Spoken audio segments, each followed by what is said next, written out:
anak-anak semua yang hadir pada pagi ini, Ustaz harapkan bahawasanya insya-Allah pada lebih kurang 1 jam bermula pada pukul 9 dapatlah kita semua boleh mendengar iaitu pelajaran kita pada pagi ini mengenai qada dan juga qadar. Dan Ustaz harapkan semua pelajar dapat mengikuti dengan baik, terutamanya mempunyai bahan tulisan iaitu pen dan juga kertas untuk mencatat dan juga mungkin menulis apa-apa yang dirasakan perlu. Dan di samping itu Ustaz juga ada nota, sediakan nota untuk anak-anak semua dapat melihat dan mengikuti apa yang kita bincangkan pada pagi ini.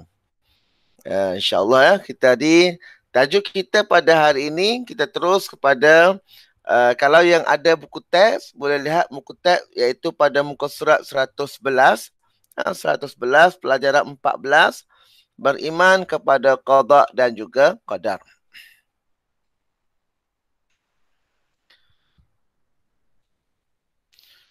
Bismillahirrahmanirrahim.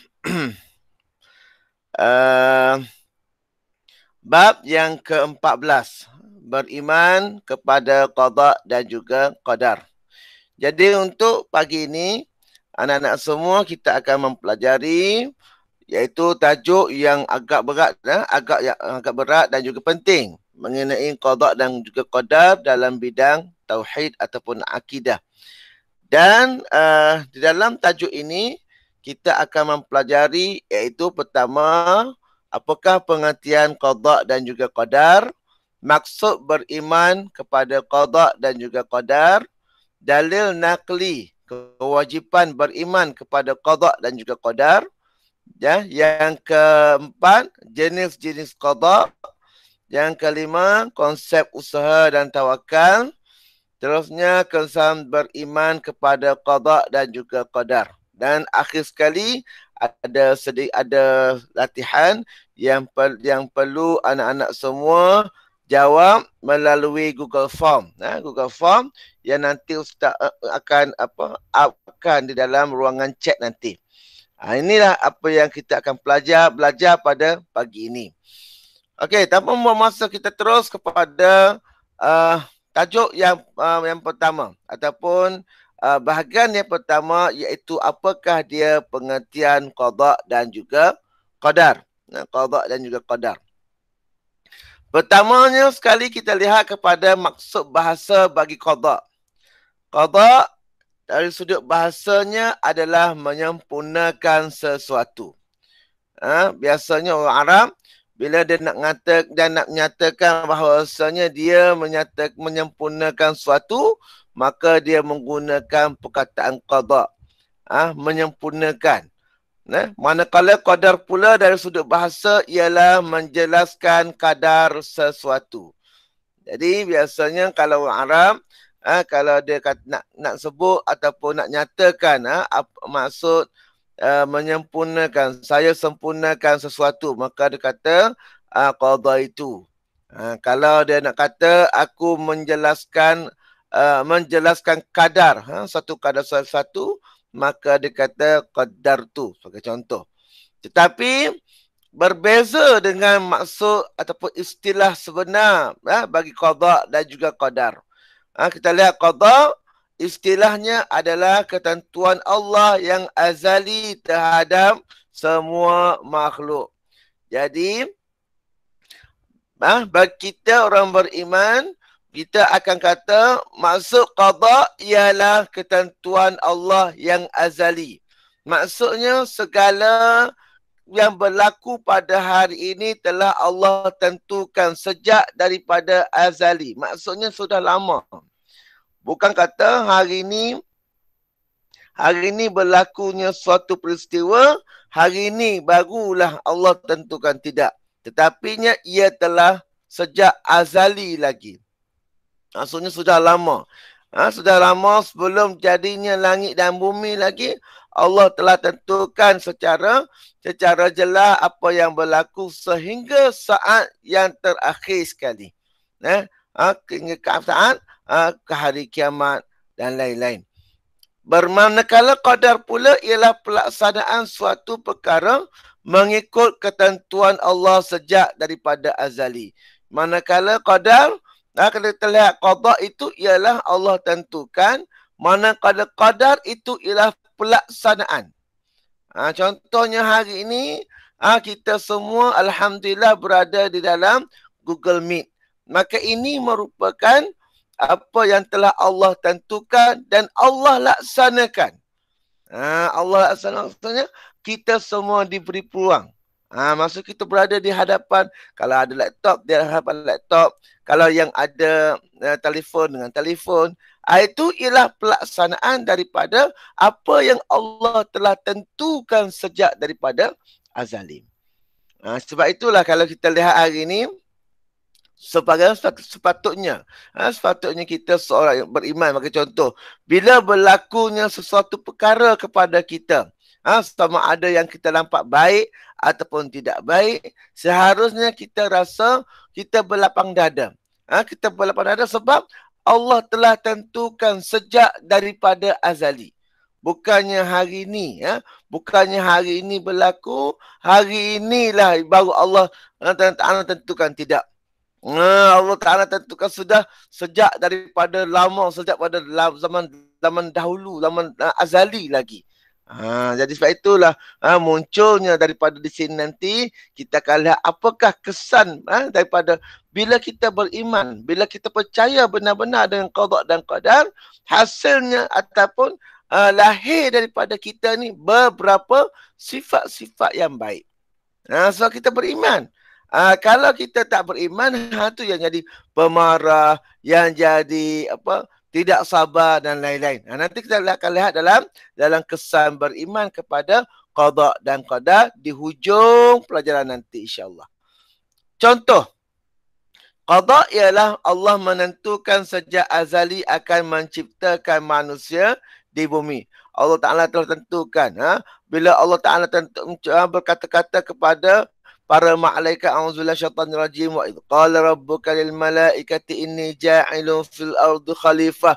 Jadi di situ Allah Ta'ala telah tentukan bahawasanya nanti di atas muka bumi adanya makhluk yang bernama manusia yang akan dijadikan sebagai khalifah Allah Subhanahu wa Ta'ala di atas muka bumi.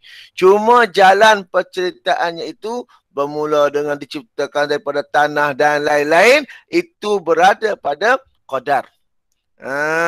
Diciptakan daripada tanah, masuk ke dalam syurga, lepas tu dikahwinkan dengan Hawa dan seterusnya itu, dan akhirnya diturunkan ke bumi, itu ialah berada pada qadar. Penentuannya telah ditentukan oleh Allah Subhanahu Wa Taala sejak daripada azali lagi. Sejak zaman dahulu lagi, Allah Ta'ala tentukan bahawasanya Adam akan diciptakan, Hawa diciptakan, turun masuk ke dalam syurga, makan buah daripada pokok yang dilarang dalam syurga, turun ke bumi. Semuanya itu telah ditentukan oleh Allah Subhanahu Wa Taala dan ianya telah berlaku. Itu namanya ialah qadar. Okey, seterusnya. Apakah sebenar-benarnya yang dikatakan sebagai saya seorang yang beriman? Hari ini, kalau saya seorang beriman dengan qada dan juga qadar, apakah maksudnya? Apakah kepengertiannya? Pengertiannya ialah pertama, jika kita sebenar-benarnya orang yang beriman dengan qada dan juga qadar, pertama ialah kita mengaku bahawa, meyakini bahawa Allah yang menentukan setiap perkara yang berlaku pada makhluk dengan ilmu dan kehendaknya. Maksudnya apa yang berlaku pada kita hari ini sebenarnya ialah ketentuan Allah Subhanahu Wa Taala berdasarkan pengetahuan ilmu Allah Subhanahu Wa Taala dan juga kehendaknya. Bukan daripada kita. Maksud di sini, contohnya apabila kita seorang pelajar, kita seorang pelajar, kita sudah belajar dengan betul, belajar dengan baik, kita dah ikut apa aturannya dan lain-lain, tiba-tiba saat peperiksaan tidak berlaku. Kita tidak berjaya seperti mana yang kita harapkan. Sebenarnya itu semua adalah ketentuan daripada Allah Subhanahu wa taala. Kemungkinan besar, kemungkinannya bila kita telah berusaha dan kita telah berdoa, berkemungkinan kita terlupa sesuatu. Contohnya, kita tidak berbuat baik dengan ibu bapa. Akhirnya Allah tidak memberikan kejayaan kepada kita. Sebab itu nanti kita akan lihat dalam bab doa dan tawakal. Konsep usaha dan tawakal dalam tajuk ini nanti, bagaimanakah sebenarnya yang dikatakan sebagai usaha dan tawakal. Orang kita bila sebut usaha dan tawakal, dia ambil mudah. Dia ambil mudah. Bila dia tawakal dan dia berusaha dengan begitu saja, maka dia pun tawakal. Tetapi sebenarnya dalam Islam, apakah sebenarnya usaha dan tawakal? Nanti kita akan lihat dalam tajuk yang seterusnya.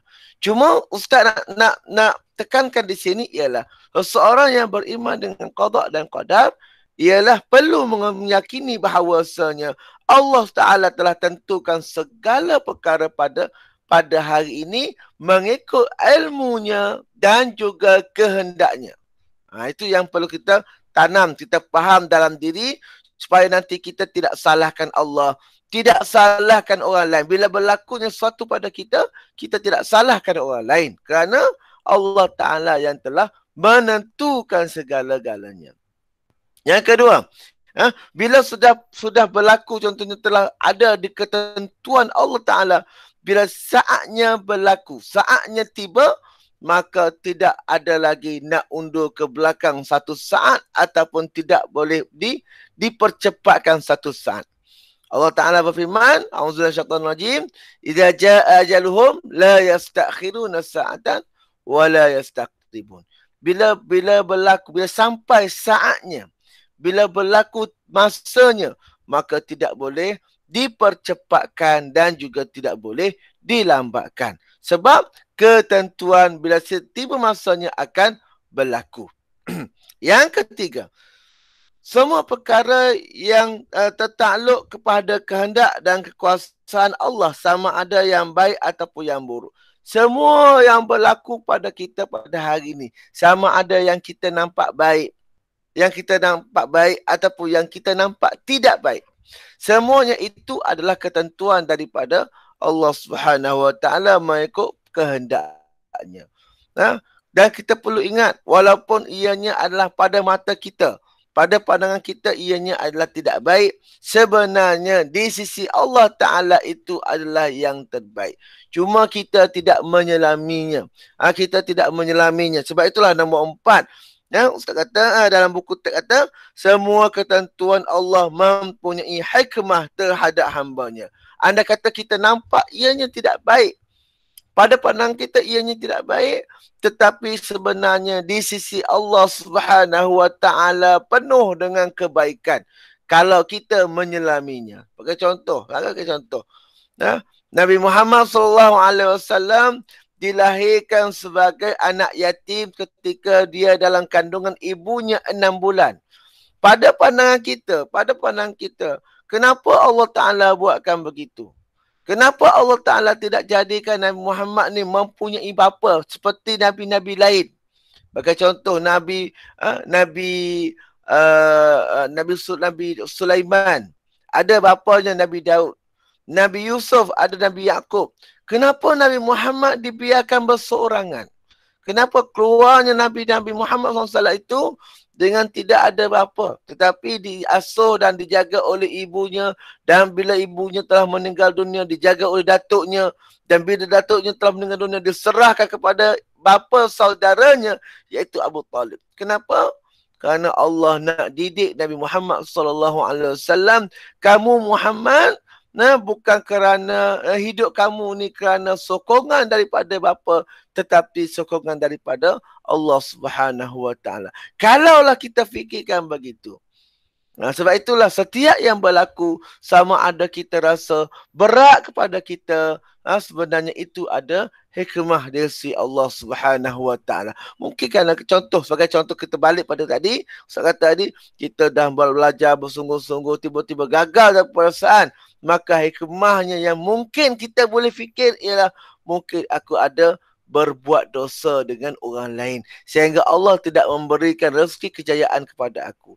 Dan ini adalah perkara yang perlu kita sebagai seorang yang beriman fahami dan imani. Bukan kata kalau begitu zalim lah. Saya dah usaha dah tiba-tiba saya tidak berjaya. Maka sebenarnya di sisi Allah, Allah Ta'ala yang lebih mengetahui. Sama juga sebagai contoh seorang lelaki yang meminta dengan Rasulullah sallallahu alaihi wasallam untuk menjadi kaya. Nabi kata tak payahlah, tak perlulah kamu jadi kaya. Kamu jadi orang begini pun sudah bagus. Sebab apa? Nabi pada kasyafnya, Nabi melihat orang ini kalau dia menjadi kaya maka dia akan lupa kepada Allah. Pada awalnya dia seorang yang mana rajin solat berjemaah di masjid.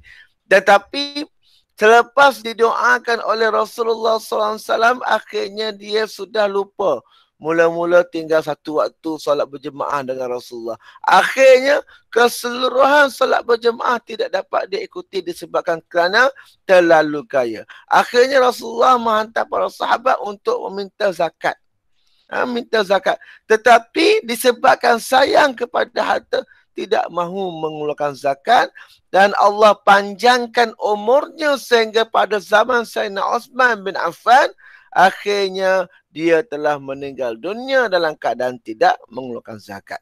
Yang inilah yang Ustaz kata tadi, setiap yang berlaku itu pasti ada hikmahnya. Jadi kalau kita berada begini pada hari ini, alhamdulillah, kita bersyukur pada Allah Subhanahu Wa Taala. Bila dah kita bersyukur, mudah-mudahan Allah akan menambahkan rezeki kepada kita. Ini yang nombor 4. Okey. Seterusnya, beriman kepada qada dan juga qadar. Di sana ada beberapa dalil yang mewajibkan. Bukan saya ke ustaz yang kata wajib beriman pada qada dan qadar, tetapi ada beberapa dalil daripada Al-Quran dan juga hadis Nabi sallallahu alaihi wasallam berkenaan tentang wajibnya beriman kepada qada dan juga qadar. Yang pertama, daripada Al-Quran, Allah Ta'ala menjelaskan bahawa pelaksanaan suatu perkara mengikut ketentuannya. Dalil daripada surah Ali Imran ayat yang ke-47. Itu yang pertama. Yang kedua, ialah Allah berfirman menjelaskan bahawa setiap sesuatu yang diciptakan mengikut ketentuan yang azali. Iaitu daripada surah Al-Qamar ayat yang ke-49. A'udzubillahi minasyaitonirrajim. Inna kulla syai'in khalaqnahu biqadar. Maksudnya, sungguhnya kami menciptakan tiap-tiap suatu perkara menurut takdir dan ketentuan yang telah ditentukan. Maksudnya yang berlaku pada kita pada hari ini semuanya telah ditentukan oleh Allah Subhanahu Wa Taala, bukannya orang lain. Orang lain itu hanya sebagai penyebab sahaja. Contohnya kita bergaduh dengan kawan kita. Sebenarnya itu telah ditentukan oleh Allah Taala, hanya kawan kita itu sebagai penyebab. Faham? Kerana sebagai penyebab saja berlakunya, contohnya kita bergaduh ke ataupun kita ada masalah lah. Itu hanya penyebab daripada itu kawan kita sebagai penyebab. Bukan, tetapi sebenarnya itu semua telah ditentukan oleh Allah Subhanahu Wa Taala. Okey, dalil daripada hadis Nabi sallallahu alaihi wasallam iaitu riwayat daripada Muslim bahawa kamu beriman kepada Allah Ta'ala, malaikatnya, kitab-kitabnya dan para rasulnya dan hari akhirat, dan kamu beriman kepada qadar, Allah Subhanahu wa taala terhadap perkara yang baik dan juga yang buruk. Baik pada pandangan kita, buruk pada pandangan kita. Tetapi harus kita ingat Allah Ta'ala tu innallaha jamilun wa yuhibbul jamal. Allah Ta'ala tu cantik dan ianya menyukai dan mencintai yang cantik. Maksudnya apa yang keluar daripada Allah Ta'ala itu semuanya adalah yang baik-baik sahaja. Cuma kita saja tak dapat melihat disebabkan oleh kerana hati kita ini terhijab. Hati kita terdinding daripada melihat akan kebaikan yang Allah Ta'ala telah ciptakan. Itu kelemahan kita lah. Kelemahan kita. Okey. Seterusnya. Seterusnya ialah beriman pada qada dan qadar, jenis-jenis qada serta contoh. Yang ini anak-anak semua perlu dengar dan juga faham dengan betul-betul. Sebab yang ini memang ada kaitan dengan kehidupan kita. Memang berkait dengan kehidupan kita seharian sebenarnya. Okey. Nah, Ustaz harap dengar baik-baik. Kalau ada depan buku teks tu, kalau tak faham, tolong catatkan. Nanti Ustaz bagi ruang. Kalau ada yang ingin bertanya, boleh bertanya ya nanti insyaAllah. Okey, qada. Terbahagi kepada dua bahagian. Yang pertama dipanggil sebagai mubram. Mubram. Yang kedua ialah mu'allaq. Mubram pada bahasa maksudnya adalah putus. Qada yang putus. Maksudnya qada itu putus dan tak boleh berubah. Itu maksud mubram. Yang kedua ialah mu'allaq. Mu'allaq ialah yang bergantung. Daripada kata bahasa Arab, allaqa yu'alliqu ta'liqan. Mu'allaqan mu'alliq. Mu'allaq ialah yang bergantung. Apa sebenarnya yang dikatakan sebagai putus dan apa yang dikatakan sebagai bergantung? Okey. Ta'rif, kita pergi pada mubram dahulu. Ta'rif mubram ialah ketentuan Allah yang tidak berubah dan dilaksanakan mengikut kehendak dan kekuasaannya. Yang dikatakan sebagai mubram, yang tak boleh berubah dah. Yang takkan berubah. Yang ini yang dikatakan berada pada Lauh Mahfuz. Lauh Mahfuz jadi yang mubram. Contohnya, pelajar bernama Ahmad ialah seorang lelaki. Itu mubram. Sebab Allah Ta'ala tentukan dia seorang lelaki. Umurnya sebanyak contohnya 63 tahun. Itu mubram. Dan tidak boleh berubah. Dia merupakan seorang guru bagi contoh. Jadi itu mubram. Isterinya siapa? Lepas tu anaknya ada berapa? Itu ialah ketentuan yang telah tetap dan tak berubah. Sebab itu kalau kita lihat dalam kutub, dia kata contohnya mubram ni ialah bangsa. Contohnya Muhammad itu bangsanya Melayu sebagai contoh.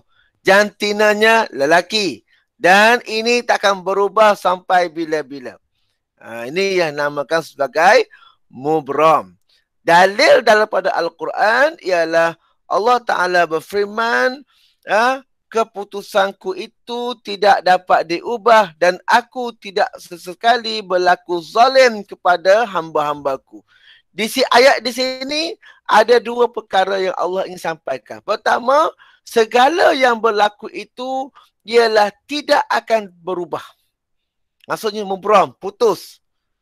Di dalam Lauh Mahfuz telah ditetapkan begitu. Manakala yang kedua Allah nak nyatakan, dan Allah Ta'ala tidak berlaku zalim kepada hamba-hambaku. Contohnya, hari ini kalau contohnya, kata sini, kalau kita lihat, dia kata tidak zalim. Apa saja yang berlaku pada kita? Apa saja yang berlaku pada kita, sebenarnya Allah Ta'ala telah tentukan dan Allah Ta'ala tidak berlaku zalim kepada kita. Maksudnya Allah Ta'ala telah beri yang terbaik kepada kita. Contoh kalau seorang itu gagal dalam peperiksaan. Disebabkan dia tak belajar, dia tidak berdoa, dia tidak solat dan tidak melaksanakan perintah Allah dengan sebaik-baiknya. Akhirnya dalam peperiksaan dia gagal. Bila dia gagal, sebenarnya Allah tidak zalim kepada dia. Sebab apa? Allah Ta'ala beri peluang kepada dia untuk bermuhasabah. Bila dia fikir balik, oh patutlah aku gagal. Aku sebenarnya lupa nak solat. Aku lupa nak belajar. Akhirnya aku gagal. Maka selepas itu, maka dia pun berlaku padanya perubahan. Dia belajar bersungguh-sungguh. Dia berdoa pada Allah. Solat tidak pernah putus dan lain-lain. Maka akhirnya peperiksaan yang sekali lagi dia berjaya dengan baik. Yang ni sebenarnya yang kita kena faham. Faham macam mana? Sebarang yang berlaku itu pasti ada hikmahnya yang kita lihat sebelum tu. Yang kita lihat sebelum tu, Allah Ta'ala kata dalam meyakini kepada qada dan juga qadar ni ialah mesti yakin bahawasanya setiap berlaku pasti ada hikmahnya. Itu membram. Yang kedua ialah mu'allaq. Manakah yang mu'allaq ini ada sedikit yang kita kena faham. Kita kena jalan dengan betul-betul. Apa dia mu'allaq? Ketentuan Allah yang berubah kepada ketentuannya yang lain bersesuaian dengan usaha yang dilakukan oleh hamba. Okey. Dalam konsep ini, yang mubramnya adalah satu. Yang kedua mu'allaq. Bagaimana? Okey, kita lihat buku teks dekat qada yang asal ialah bagi contoh dibuatnya adalah sakit. Manakala qada yang berubah ialah sembuh. Maka asbabnya ialah doa. Yang mana sebenarnya yang ditulis di dalam Lauh Mahfuz? Yang ditulis dalam Lauh Mahfuz ialah mubram, sembuh. Sembuh.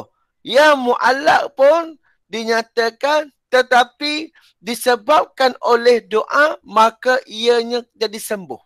Begitu. Yang sebenarnya yang putus ialah sembuh. Tetapi di sana ada satu lagi qada yang asal yang maksudnya yang tertulis juga sakit dengan doa. Sakit dengan jumpa doktor. Sakit dengan makan ubat. Maka sakit dengan makan ubat itu ialah dipanggil sebagai mu'allaq. Yang putusnya adalah sembuh. Jadi sebab itulah hari ini kita kena faham. Yang mubramnya sebenarnya disebut yang diputuskan ialah pertama ialah jantina. Takkan berubahlah sampai bila-bila. Jantina, bangsa, negeri lahir, lepas tu isteri siapa, suami siapa. Lepas tu lagi anak ada berapa, umurnya berapa. Itu semua yang telah putus berada dalam Lauh Mahfuz. Yang takkan berubah. Kenapalah aku jadi perempuan? Tak boleh dah sebab itu dah putus. Kenapalah aku ni jadi orang Melayu tak jadi orang lain? Itu dah putus. Jadi kalaulah begitu, kalaulah kita faham mubram, dan yang kedua kita faham yang mu'allaq. Mu'allaq ni macam mana? Okey, contohnya ialah kita ni orang yang tak pandai. Orang yang tak berapa pandai. Jadi dengan sebab kita doa dan kita belajar bersungguh-sungguh. Nanti kita akan lihat konsep usaha dan tawakal. Belajar bersungguh-sungguh, akhirnya yang mubramnya kita berjaya dalam perasaan. Sebab itulah kita jangan lupa untuk berusaha. Sebab kita tidak tahu apa sebenarnya yang ditentukan untuk kita. Cuma yang lain tu Ustaz tak apa berkenan. Contohnya ialah, kalau begitu Ustaz, kalau begitu bolehlah saya kapal. Sebab apa? Saya memang nak perempuan tersebut Ustaz. Mana tahu itu jodoh saya. Betul, itu kita tidak tahu jodoh. Tetapi sebenarnya Walaupun kita yang bersungguh-sungguh, tetapi kalau Allah tidak tentukan untuk kita, maka sampai bila-bila pun kita tidak akan berjaya. Sebab itulah, biarlah serahkan saja masalah jodoh itu ketentuan daripada Allah Ta'ala. Sebab itulah ada orang berkata, kita kena berusaha Ustaz, nanti barulah kita dapat calon isteri yang baik. Kena ingat Allah Subhanahu Wa Taala telah berfirman dalam Al-Quran. Allah Taala kata, Al-tayyibatu lit-tayyibina wat-tayyibuna lit-tayyibat. Orang lelaki yang baik maka dijodohkan dengan orang perempuan yang baik. Orang perempuan yang baik dijodohkan dengan lelaki yang baik. Allah Taala telah tetapkan begitu. Jadi hari ini andai kata kita rasa kita berusaha, tiba-tiba kita kata buat perempuan tu baik Ustaz, maka dia pun saya rasa dialah calon terbaik, maka saya sejak pada muda lagi saya couple dengan dia Ustaz. Akhirnya saya manalah tahu dia jadi isteri saya, maka dia akan jadi isteri yang baik. Kalau benar dia baik, kenapa dia berkapal dengan awak? Persoalan saya. Jadi sebab itulah istilah baik ataupun tidak itu sebenarnya nilainya daripada mana? Daripada Allah Subhanahu Wa Taala. Kalaulah hukum couple itu apa dia? Barulah kita boleh pergi. Couple itu ialah suatu yang tidak dibolehkan di dalam Islam. Tidak dibolehkan. Ustaz tak nak kata haram. Ustaz, orang tu kata, Ustaz haram ke? Bukan persoalannya. Ada sebab orang yang berkapal ataupun orang yang bertemu dengan perempuan lain itu mungkin kerana dia bertunang ke ataupun lain-lain. Kan? Tapi Ustaz boleh katakan tidak dibolehkan. Kalau kerana tujuan untuk bertunang tak apa. Untuk nanti awak akan belajar dalam tingkatan 5, bertunang, meminang, merisik, itu tidak mengapa. Tapi sekarang ni kadar nak suka-suka kerana hawa nafsu. Nafsu semata-mata kerana nafsu berkapal. Kalau benar, tanya terus dengan mak ayah. Pakcik, boleh ke saya nak ni, saya suka dengan anak pakcik ni, jadi saya nak jadikan dia seorang isteri. Bakat isteri saya boleh ke? Muda lagi. Jadi orang kata gini, tak apalah sebab kita dah nak. Kalau kita rasa kita boleh tak sama kawan dengan dia? Berkawan sebab apa? Soalannya. Jadi sebab itulah boleh katakan tidak boleh. Kalau sekadar untuk bersuka-suka. Kalau tujuan benar-benar lain lah. Itu ya benda lain. Okey. Jadi yang mu'allaq itu dalil daripada Al-Quran ialah tiap-tiap suatu itu ada tempoh baginya. Hukum yang telah ditentukan oleh Allah menghapuskan apa-apa yang dikehendakinya dan menetapkan apa-apa yang dikehendakinya. Yusabbitullahu ma yasha, yamhullahu ma yasha wa yusbit. Allah Ta'ala dah tentukan. Segala yang berlaku, perkara yang berlaku pada hari ini, sama ada Allah nak tentukan daripada sakit menjadi sembuh, daripada sakit kepada tidak sembuh, ataupun daripada tidak berjaya menjadi berjaya, semuanya telah ditentukan oleh Allah Subhanahu Wa Ta'ala. Sebab itulah, kes inilah yang berlaku pada Nabi Nuh. Nabi Nuh alaihi salatu wassalam, seorang Nabi yang mana Allah berikan kelebihan mukjizat padanya, umur yang panjang. Umurnya dikatakan sehingga mencapai 1000 tahun. Tetapi satu masa dia melihat bahawasanya Nabi Allah Daud alaihi salam umurnya pendek. Maka dia kata, ya Allah, ambilkanlah pada masa aku sedikit, kamu berikan kepada Nabi Daud. Aku tengok nama umurnya pendek. Akhirnya satu masa sudah cukup, pada tempohnya 950 tahun, maka datanglah malaikat Israel untuk mencabut nyawanya. Maka kata, tak ada. Umur aku ialah 1000 tahun. 1000 tahun itulah qada yang asalnya. Tetapi qada yang mana tetap ialah umur kamu ialah 950 tahun. Sebab itulah para ulama berkata, barang siapa yang membuat baik, berbuat baik dengan ibu bapanya, maka Allah akan menambah, memberi berkat pada umurnya, maksudnya umurnya itu akan dilanjutkan. Sebab itulah kalau kita lihat, orang yang berbuat baik dengan ibu bapa, kebanyakannya ialah diberikan umur yang panjang.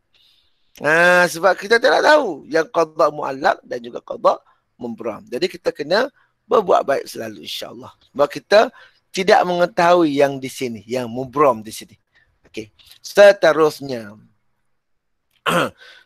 Kita lihat kepada konsep usaha dan juga tawakal. Apa yang dikatakan sebagai usaha dan apa yang dikatakan sebagai tawakal. Sebelum itu Allah Ta'ala telah berfirman. A'udzubillahi minasyaitanirrajim. Fa idza azamta fatawakkal 'ala Allah, innallaha yuhibbul mutawakkilin. Maka apabila engkau telah berazam, maka bertawakallah kepada Allah. Sesungguhnya Allah Ta'ala mengasihi orang-orang yang bertawakal kepadanya.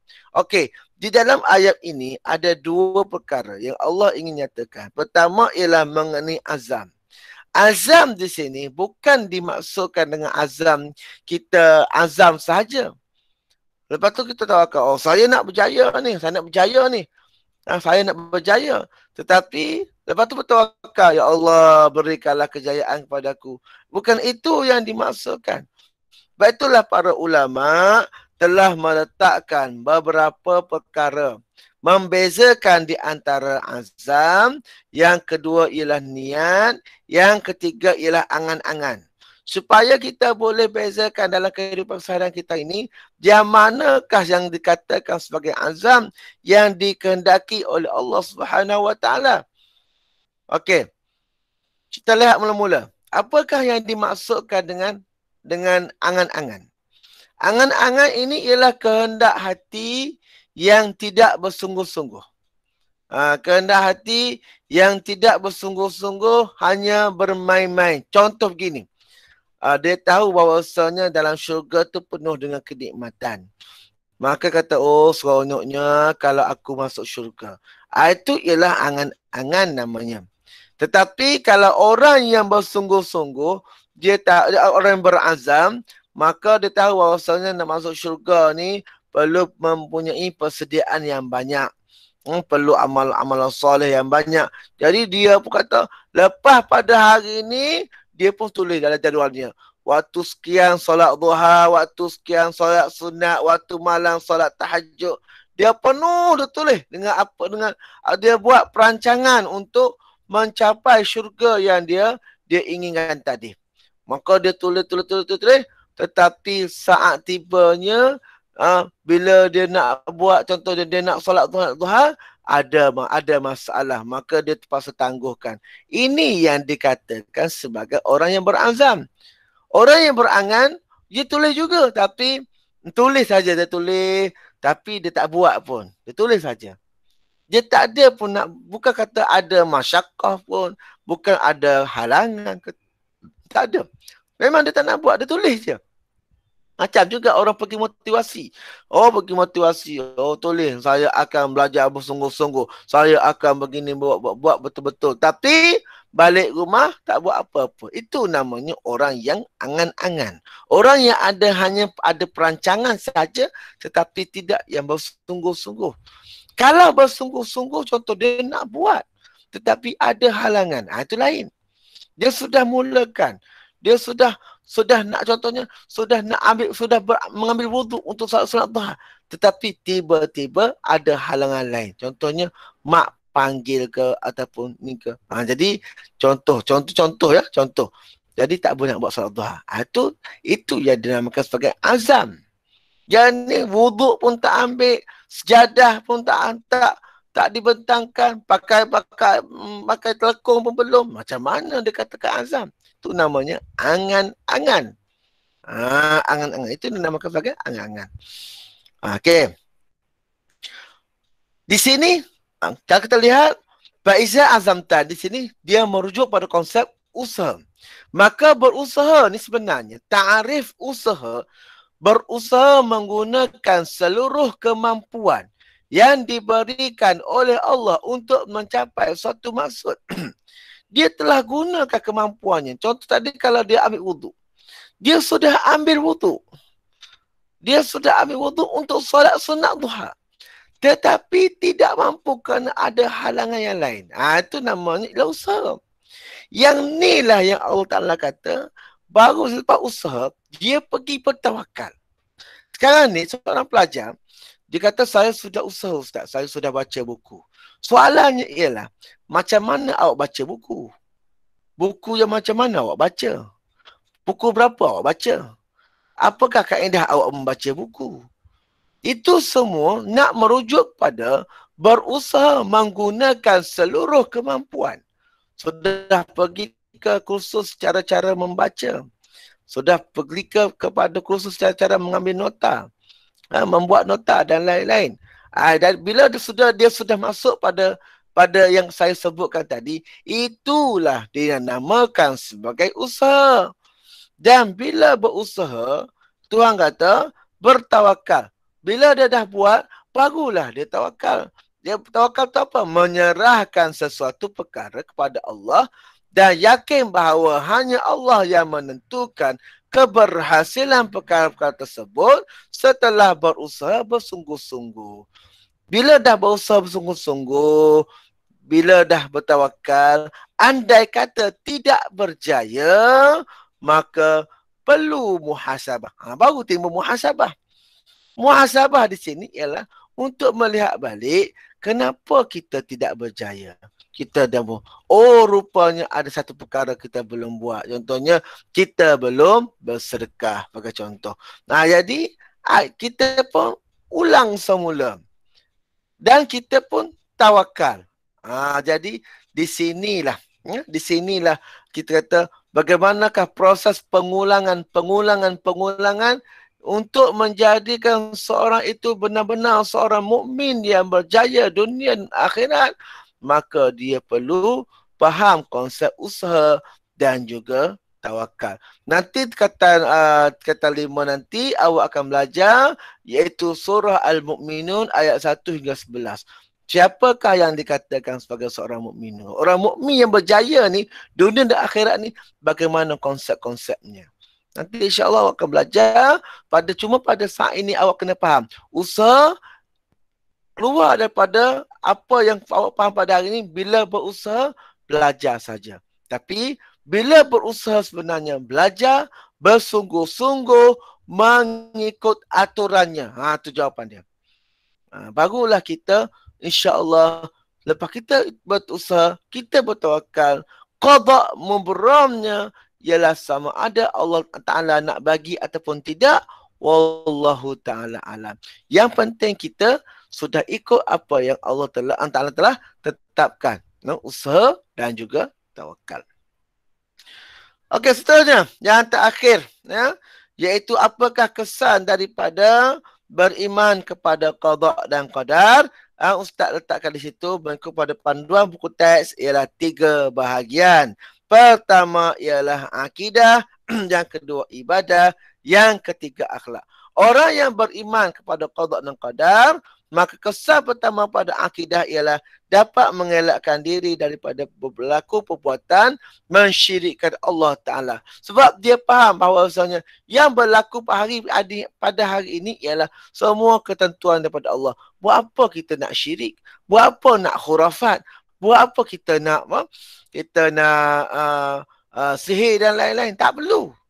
Sebab semuanya telah ditentukan. Walaupun kita khurafat ke, kita sihir ke, kalau Allah kata tidak jadi, tak jadi. Yang ni yang kita kena faham. Sebab itu yang saya kata tadi, andai kata kita sudah kalau masalah couple tadi, kalau Allah Ta'ala kata itu bukan jodoh kamu, maka kita buatlah macam mana sekalipun, dia tak akan berlaku. Sebab itu qada yang mubram. Yang peperiksaan tadi ialah kerana ada mu'allaq. Yang ini yang mubram. Dahlah dia kita buat tu kerana hawa nafsu. Lepas tu pula buat benda yang dilarang oleh Allah Ta'ala.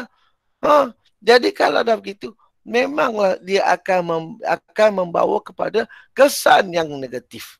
Kesan yang tidak baik. Jadi orang yang beriman pada Allah Ta'ala dengan beriman qada dan qadar, serahkan saja jodohku kepada Allah Subhanahu Wa Ta'ala.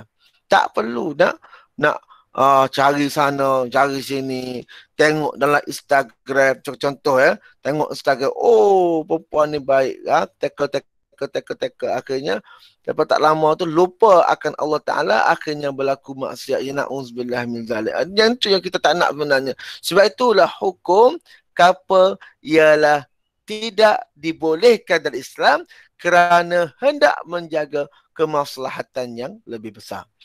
Okey, yang kedua ibadah. Kalau seorang beriman dengan qada dan qadar, maka dia akan beribadah dengan tekun. Sebab dia tahu syurga itu milik Allah. Jadi kalau nak kepada syurga, buatlah dengan baik. Buatlah sembahyanglah dengan baik. Puasalah dengan baik.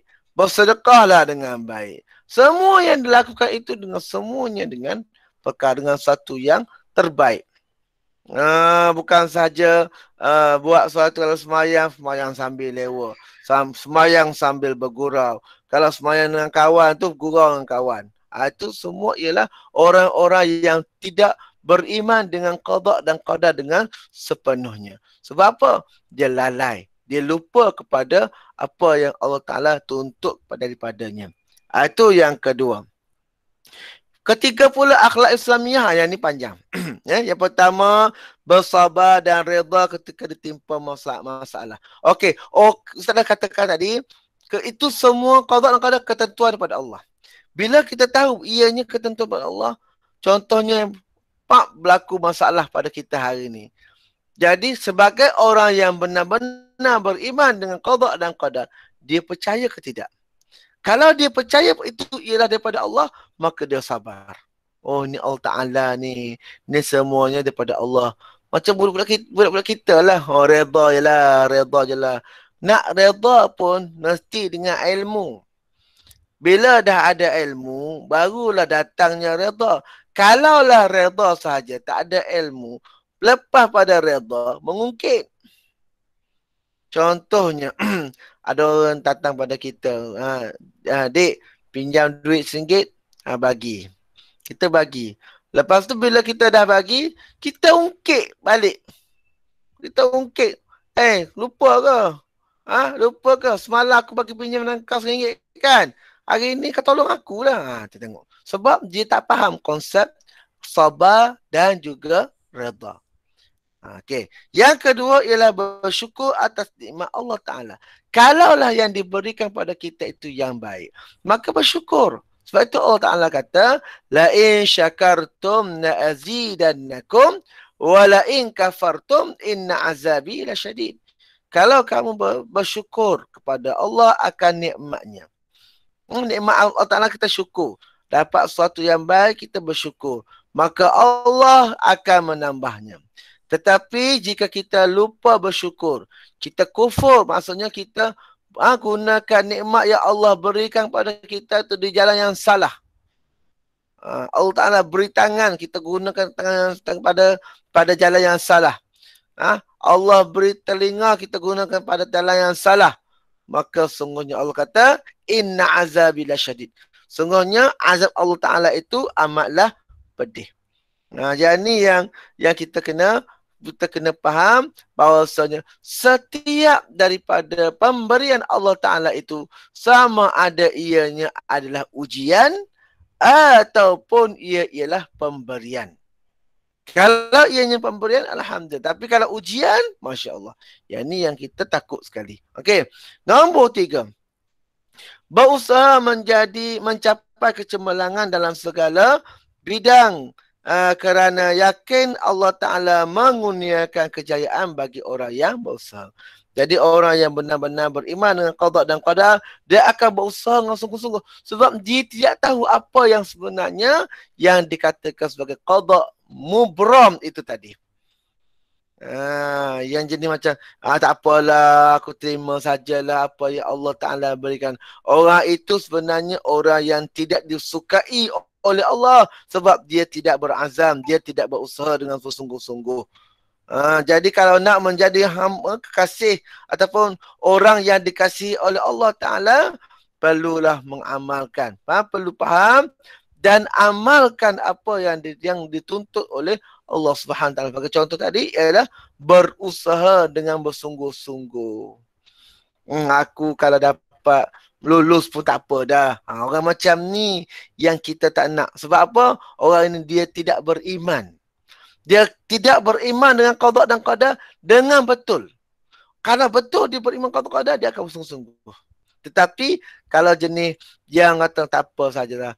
Apa saja yang Allah berikan itu sudah cukup dah bagi aku. Yang ni yang kita tak nak. Orang Islam dahulu hebat kerana apa? Kerana dia tahu Islam itu adalah tertinggi. Kenapa umat Islam pada masa dahulu berjaya? Kita lihat zaman Abbasiyah, zaman Umayyah. Mereka berjaya kerana mereka mengamalkan apa yang telah dibawa oleh Rasulullah SAW yang diperintahkan daripada Allah Ta'ala. Jadi bukan kata tak apalah, biarlah. Oh kalau begitu, umat Islam perlu duduk di atas tikar semayang saja, duduk di masjid saja, tak perlu ke mana-mana. Saya rasa umat Islam pada hari ini akan menjadi lemah dan ditindas sampai bila-bila. Sebab apa? Orang Islam tidak kuat. Islam dahulu disanjung, umat Islam dahulu dihormati sampai kepada barat mari datang belajar dengan umat Islam kerana ialah kecemerlangan yang hasil daripada Islam. Lahirnya tokoh Ibnu Sina, Al-Khawarizmi, Jabir bin Hayyan. Semuanya itu ialah mereka yang mana berfaham konsep berazam dan juga tawakal. Jadi inilah sebenarnya rumusan. Rumusan daripada apa yang kita belajar daripada awal tadi, pukul 9:06 pagi tadi, sehingga pada saat ini, inilah rumusannya. Kita nak supaya umat Islam pada hari ini benar-benar dapat mengambil iktibar, dapat berusaha bersungguh-sungguh, menjadi umat yang terbaik, umat yang terbilang, dan kita kembalikan semula kecemerlangan Islam pada masa dahulu pada kita pada hari ini, insya-Allah. Ayat itu yang rumusan, kesimpulan daripada apa yang kita telah belajar daripada tadi sehingga pada saat ini. Jadi itu ialah apa yang awak semua perlu tahu dan perlu faham, dan insya-Allah nanti Ustaz ada beberapa soalan yang Ustaz nak tanya dan nanti anak-anak semua jawab dalam Google Form yang Ustaz akan masukkan dalam ruangan chat nanti ya. Okey, kita lihat pada soalan latihan ini ialah latihan pengukuhan. Untuk anak-anak semua tengok balik, ingat balik apa yang kita telah belajar tadi. Sebab apa? Sebab manusia ni kalau tidak diulang-ulang akan apa yang dia belajar, dia akan lupa. Orang putih kat orang Cina kata, saya dengar, saya lupa, saya lihat, saya lupa, saya lihat, saya dengar, dan saya buat, saya ingat. Maksudnya, awak semua kena jawab soalan ini pada hari ini supaya kita semua ingat apa yang kita belajar pada hari ini. Boleh semua? Yang pertama, nyatakan maksud qada dan qadar dari segi istilah. Soalan ni nanti anak-anak semua boleh tengok balik buku teks muka surat 111 tadi. Apakah dia qada dan qadar? Tapi Ustaz nak ialah daripada sudut istilah. Istilah sahaja. Bahasa tak perlu. Yang kedua ialah nyatakan maksud beriman kepada qada dan juga qadar.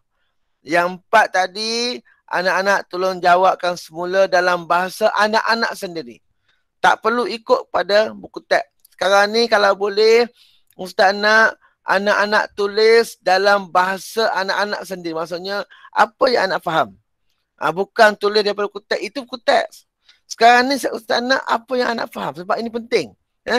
Jadi selagi mana ianya tak betul, selagi itulah kita belum lagi beriman sebenarnya. Maksudnya kalau dah beriman tapi beriman yang tidak sempurna. Sekarang ni kita nak mencapai kesempurnaan. Jadi tolong jawab dengan bahasa sendiri. Yang ketiga dalil.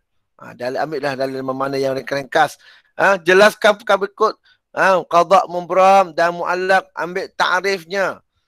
Ta'rif bagi setiap qada kan tu, qada, mubram dengan muallaq. Nyatakan konsep usaha dan tawakal. Tolong jelaskan, tuliskan apakah yang anak-anak faham tentang usaha tawakal tanpa merujuk bahasa buku teks. Sama juga dengan yang kedua tadi, sama ya. Nombor 2 dengan 5 ni sama. Nombor 2 dengan 5 sama. Yang keenam, jelaskan kesan beriman kepada qada dan qadar. Jadi ini latihan dan Ustaz akan upkan ruangan yang perlu anak-anak tolong jawabkan di dalam Google Form. Nanti tolong kalau boleh lah. Seboleh-bolehnya tolong hantarkan pada hari ini. Sebab Ustaz tak nak nanti yang kita belajar ni kita akan bertangguh. Kalau boleh hari ini kita belajar, hari ini kita jawab. Ustaz nak tengok, kita nak cuba bantu pelajar. Kalau contohnya kalau tidak faham qada dan qadar, mungkin Ustaz akan kita buat sekali lagi. Contohnya dalam ruangan YouTube ke, ataupun anak-anak boleh lihat balik rakaman ini supaya semakin lama kita makin faham akan qada dan qadar dan akhirnya kita akan menjadi seorang mukmin yang benar-benar beriman dengan qada dan qadar dan seluruh rukun iman. Sebab qada qadar yang berada di akhir sekali. Jadi kalaulah kita sudah memahami qada dan qadar, insya-Allah yang lain pun kita akan faham. Insya-Allah. Okey. Ruangan Google Form Ustaz telah masukkan, Ustaz telah naikkan. Jadi Ustaz harapkan semua sekali anak-anak dapat menjawab dengan baik, berikan terbaik dengan apa yang Ustaz telah katakan tadi.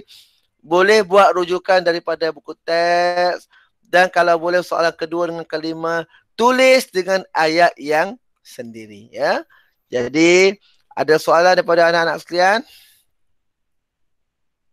Ada soalan ke nak tanya?